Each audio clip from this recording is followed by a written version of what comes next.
네, 제21대 대선의 공식 선거운동이 이제 중반을 넘어서고 있습니다. 오늘 이재명 민주당 후보는 제주와 경남을 찾고 김문수 국민의힘 후보와 이준석 개혁신당 후보 수도권 공략을 이어가고 있습니다. 집중토론 최진봉 성공회대 교수, 정연국 전 청와대 대변인과 대선 상황 살펴보겠습니다.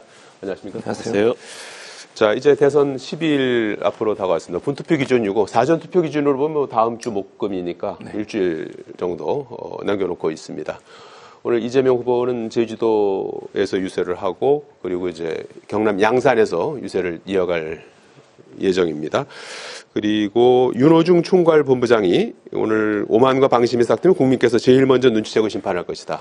그래서 민주당은 계속해서 선거 이제 중반 이후로 종반전으로 이제 가면서 어떻게 겸손 전략이라고 할까요? 이제 좀 낙관론을 경계하는 경계령을 내리고 계속 연일 내리고 있는 그런 상황인데 민주당의 지금 선거 전략 어떻게 평가하십니까? 그렇죠. 민주당은 여유가 있죠. 지금 우리 선거를 항상 보면은 알 수 있습니다만은 선거 막판에는 이제 막말 이런 부분들이 가장 크게 영향을 미치는데 그런 부분이 발생할까 싶어서 지금 조심하라고 경계령을 내린 것 같아요. 그런데 이재명 후보를 보면은 선대위의 우리와는 달리 점점 말씀이 거침이 없습니다. 어떤 경우에 따라서는 상당히 오싹하다는 느낌도 받게 되는데, 예를 들어서 그런 것 아니겠습니까? 압도적 승리가 아니라 압도적 응징이다.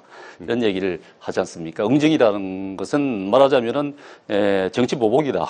한다. 이런 것을 갖다가 그대로 이제 공언을 하는 것인데, 그런 한편으로는 또, 내란 잔당은, 사법부, 깨끗한 사법부가 해야 한다. 이런 역시 사법부를 응징하겠다는 그런 표현이란 말이죠. 예. 이것은 대놓고 이제 정치 보복을 할 것이라는 그런 말씀들을 하시는데, 예를 들어서, 지금 당장 자신을 재판할 사람, 재판 판사들을 탄핵하겠다고 하는 거고, 또 대법원장을 청문회에 세우겠다고 하는 수사를 해서 특검을 하겠다는 그런 상황인데, 만약에 지금 이재명 후보가 대통령이 됐다 그러면은 나중에는 어떻게 하겠습니까? 자, 이런 독재를 하더라도 내가 공약 선거 기간 동안에 내가 얘기를 하지 않았느냐? 그런데도 국민들은 나를 뽑았다.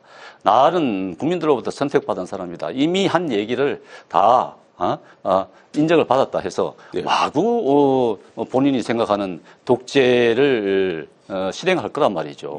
이것은 정말 오싹한 일인데, 이런 부분에 대해서는 국민들이 아마 지금은 아직까지 기간이 조금 남아 있습니다만은 여론조사 결과를 보면은 이제 조금씩 조금 이제 국민들이 그러한 부분에 대해서 인식을 하면서 좀 격차가 줄어드는 그런 모습을 보이고 있는데, 아직까지 시간이 남았기 때문에 국민들의 선택은 아마도 한 사람에게 절대 권력을 주는 일은 없을 것이다. 저는 그렇게 보고 있습니다. 최 교수님 어떻게 보십니까? 지금 국민의힘에서 얘기하고 있는 여러 가지 이제 우려, 정치 보복을 할 것이다, 등등의 이제 우려를 말씀해 주셨는데, 그것과 더불어서 민주당의 지금 선거 전략까지.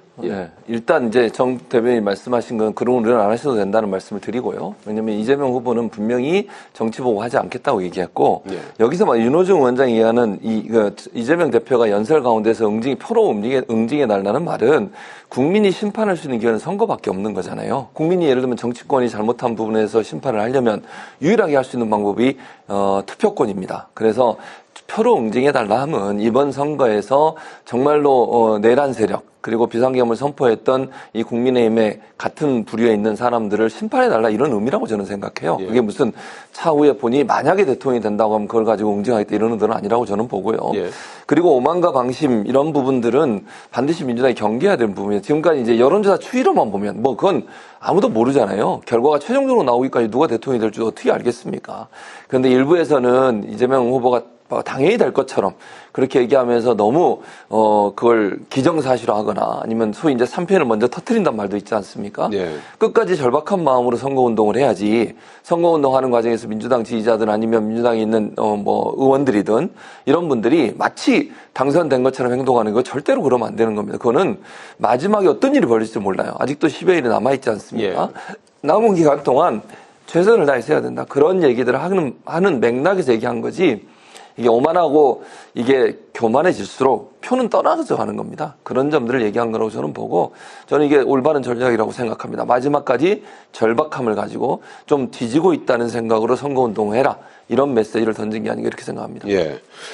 자, 그리고 오늘 그 주요 후보들이 공약을 내놓은 것이 이제 눈에 띄는데 이재명 후보가 오늘 기본사회 공약을 발표했습니다. 이 기본사회 공약은 지난주 12일이었죠. 이제 공식선거 운동 첫날 10대 공약을 발표할 때는 들어가지 않았었는데 오늘 추가로 이제 발표를 했습니다. 국민의 기본적인 삶을 국가 공동체가 책임지는 사회, 기본사회로 나아가겠다. 하면서 기본사회위원회를 구성하고 구체적으로는 공공분양 확대, 지역화폐 확대, 주 4.5일제, 정년 연장 이런 내용들을 담고 있습니다. 요 공약은 어떻게 보셨습니까? 한동안 이재명 후보 성장을 얘기하면서 기본소득은 잠시 미뤄두겠다 하는 그런 태도를 보이지 않았습니까? 그런데 이제 완전히 자신감을 얻은 것이죠. 본인의 정말 하고 싶어하는 기본소득 사회를 만들어 보겠다고 하는 의지를 분명하게 오늘 밝힌 것인데 그렇다 그러면은 기본소득 좋습니다. 뭐 나중에 정권을 잡고 나면은 그런 정책을 실행을 정권을 잡은 분들이 실행을 해보고 싶어 하겠죠. 그런데 문제는 돈이지 않습니까? 돈. 돈인데 이제 기본사회의 지금 기본적인 모든 것이 지금 국가가 모든 국민들의 삶을 지겠다, 책임지겠다 하는 것인데 예를 들어서 지금 오늘 나온 가운데에서도 아동수당 같은 경우 지금 명의에서 7세까지만 지금 10만 원을 주는데 17세까지 주겠다는 것 아닙니까? 10만 원을 17세까지 주겠다는 거예요. 그러니까 중고등학생들에게도 10만 원을 그냥 매달 주겠다는 겁니다. 이것은 뭐냐면은 국가가 기본적으로 국민들이 노동을 통해서 소득을 얻는 그렇게 함으로써 이제 자긍심을 가지고 하는 부분을 장려를 해야 되는데 그냥 가만히 앉아서도 돈을 주겠다는 거예요. 우리 학생들에게 젊은 미래 세대들에게 돈을 그냥 주면서 가만히 있어도 돈을 주는 그런 국가로 만들겠다 이런 겁니다. 그런 이 기본적인 사고가 굉장히 우려되는 부분인 것이고 역시 이제 뭐 지금 주 4.5일제 뭐 이런 부분들, 이거는 임금 보전을 그럼 어떻게 할 것인지, 정년 연장, 이런 것도 좋습니다만은, 논의를 해봐야 될 부분이죠. 그렇지만은, 그렇다 그러면 청년 일자리는 어떻게 할 것인가. 이런 부분들인데, 이 기본소득 사회의 가장 큰 문제가 이제 앞서 말씀드린 대로 돈입니다. 돈인데, 그래, 이재명 대표 이런 말을 하죠. 나라가 빚진다는 것은, 빚진다는 사람, 그건 안 된다고 하는 사람은 무식한 사람들이다. 그리고 문제 공짜로 준다는 것에 대해서 달리 말하는 사람은 희한한 사람이다. 이렇게 얘기를 한단 말이에요. 그거는 지금 우리나라 지금 국가부채가 1280조입니다. 1280조에 이러고 있는데 그 많은 돈을 갖다가 계속 우리는 국가 채무 비율이 높아도 다른 나라 선진국들은 높으니까 상관없다. 이렇게 얘기를 하는데 우리나라는 기축통화 국가가 아니에요. 채무가 높아지면은 그 이자 부담을 우리는 감당을 할 수가 없습니다. 금리가 높아지면은 그 이자 부담을 감당을 할 수 없어요. 그렇기 때문에 IMF 상황을 막고 하는 것인데 이런 돈을 갖다가 풀어주면서 국민들한테 그냥 돈을 나눠주면서 이렇게 국가를 운영하겠다. 이것은 정말 국가를 정말 경제 수준을 바닥으로 떨어뜨릴 우려가 크다. 이렇게 평가할 수밖에 없습니다. 최 교수님 어떻게 평가하십니까? 일단 이제 이번에 나온 공약들을 보면 대체적으로 기존에 하고 있던 걸 좀 확대하는 분야예요. 그러니까 예를 들면 전혀 안 하고 있던 건 아니고 이건 사실은 기본소득이라고 이름 붙였지만 복지 정책입니다. 예를 들면 뭐 아까 잠깐 언급해 주셨지만 아동수당 지급 대상을 단계적으로 확대해 가는 거예요. 17세까지는 아니고요. 단계적으로 조금씩 확대해 가는데 지금보다는 조금 더 늘려가겠다는 거고 또 이런 게 있어요. 청년 미래 적금 도입. 이거는 청년들이 일정 부분 자기가 돈을 내면 정부나 이런 데서 돈을 좀 더 지급을 해서 이걸 가지고서 사회에 나와가지고 자립할 수 있는 기회를 만들고 군인들도 요즘 그런 통장들 있잖아요. 군에서 월급 받은 거 일부 집어넣으면 거기에 또 플러스해서 인센티브처럼 지급해서 군 전역하고 나와서 사회에 적응하는 데 도움을 주는 그런 제도 이런 제도를 얘기하는 것이고요. 예를 들면 또 뭐 가족 돌봄 이건 저출산 정책과도 연관돼 있습니다. 가족 돌봄이나 아니면 아이들에 대한 돌봄이 제대로 이루어지지 않으면 아이를 낳고 싶은 마음이 안 생기잖아요. 그럴 수 있는 사회를 만들자는 것이고요. 그다음에 연금 개혁 추진도 계속 하겠다는 겁니다. 이게 연금 개혁을 하나는 했지만 완성되지 않았거든요. 이건 뭐 여야가 함께 동일하게 생각하는 부분이니까 연금 개혁도 지속적으로 마련해 가겠다는 얘기고요. 그리고 이제 농어촌 기본소득은 사실은 이제 농어촌에서 생산 가능한 여러 가지 방법들을 제공하겠다는 거예요. 예를 들면 태양광 발전. 그럼 그 소득을 비용을 일정 부분 농어촌에 있는 분들이 함께 나눠 갖도록 하는 거 이런 것들을 하는 겁니다. 그러니까 기존에 가지고 있던 복지 정책을 좀 더 확대하면서 대상을 늘려가고 그다음에 새로운 형태의 복지 정책들을 개발해가는 그런 일을 담당하는 국가 전담기구를 설치하겠다는 거니까 이거는 기본사회라고 이름은 붙어 있지만 사실은 복지 정책과 연관된 부분이다 이렇게 이해하는 게 맞을 것 같습니다. 네, 이재명 후보의 이제 기본사회 공약에 그 대응해서 김문수 후보는 오늘 정치개혁 공약을 내놨어요. 대통령 임기 3년 단축, 국회의원 정수 10% 감축, 불체포특권 폐지, 국회의원 불체포특권 폐지, 이런 이제 개헌 정치개혁 공약을 발표했는데 이 공약들은 어떤 배경에서 나온 겁니까? 대통령의 권한을 내려놓겠다. 예. 대폭 내려놓겠다는 이제 임기도 지금 3년으로 단축을 하겠다는 거 아닙니까? 예. 지금 국가적 불행을 이 반복되는 것을 이번 개헌을 통해서 국가 시스템을 바꿈으로써 끝내겠다 하는 의지를 보인 것이고 또 대통령의 불소추 특권에 대해서도 이것은 폐지를 하겠다 하는 부분이고 또 우리가 국회가 정말 국회 다수 횡포를 갖다가 그동안 계속 지켜봐 왔는데 이런 국회가 다수의 횡포를 부려도 어떻게 견제할 수 있는 방법이 없지 않습니까? 이재명 대표는 개헌 안에서 거부권을 폐지하는 쪽으로 얘기를 했던데 지금 이 거부권이 없으면 국회의 권력을 견제할 수가 없습니다. 그런데 국회의 권력을 견제할 수 없는데 국회의 권력은 계속 강화시키는 것이 이제 이재명 대표의 개헌안인데 이게 이제 불소추 특권이라든가 불체포 특권을 폐지해야 되는 것이고 또 국민 소환제를 도입을 하자는 겁니다. 그러니까 아무리 국회의원들이 권한을 남용해도 그에 대한 견제를 할 수 없으니 국민은 어떻게 할 수 없으니까 국민이 직접 소환을 하자. 뽑았지만 안 되겠다 도저히 저분은 이렇게 소환을 하자는 게 이제 영국에서 지금 시행을 하고 있는 부분이거든요. 예. 그런 제안을 한 것인데 제가 보기에는 이게 김문수 후보 같은 경우는 이제 이재명 후보에게 자 개헌 협약을 하자 하는데 예. 이재명 후보 같은 경우는 아니다. 지금 이제 대통령 되고 난 다음에 대충 된 사람이 공약을 한 개헌안을 논의를 하자.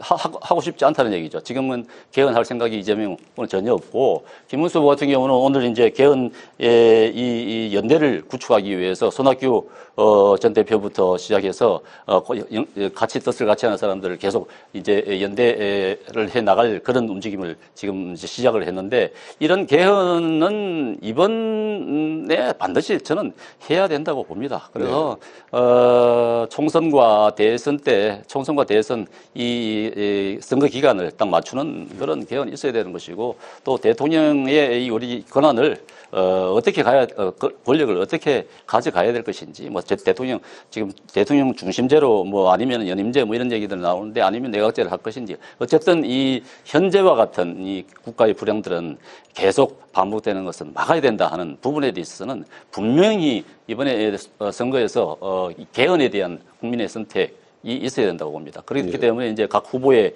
개헌의 공약에 대해서 우리 국민들이 좀 정확하게 보고 선택해 주시기를. 개헌과 관련해서 이제 대선 전에 뭐 지금 이루어지긴 물리적으로 어려운 상황이니까 개헌을 하겠다는 사람, 얘기해봐라. 개헌을 하지 않겠다는 사람. 네. 이런 후보가 이제 어느 정도 갈려져 있는 것 아니겠습니까? 그 예. 의지를 봐주시는 것이 좋겠다. 그런 생각입니다. 김문수 후보의 정치개혁안 어떻게 평가하십니까? 뭐 저는 거의 동의하지 않고요. 예. 근데 이제 일단 개헌을 안 한다고 말씀하시는 건 아니고요. 예. 이재명 후보도 이미 개헌안에 대해서 본인의 입장을 냈으니까 김문수 후보도 본인의 입장을 낸 거고요. 이제 개헌 특위가 마련해지면 개헌 특위에서 논의를 해봐야죠. 그거는 네. 국회가 개헌안을 마련하고 그걸 국민투표에 붙이는 거 아니겠습니까? 그러니까 대통령이 어떤 생각을 갖고 있든 그걸 가지고서 개헌 특위 마련하고 여야가 합의해서 하는 거예요. 개헌을 뭐 단독으로 해가지고 통과시키고 이럴 수는 없어요. 그걸 그렇게 하는 건 대단히 부적절하다고 저는 생각하기 때문에 뭐 김문수 후보는 김문수 후보 때는 나름대로 얘기를 한 건데 뭐 저는 예를 들면 뭐 정수 10% 감축도 이거 예전부터 계속 나왔던 얘기입니다.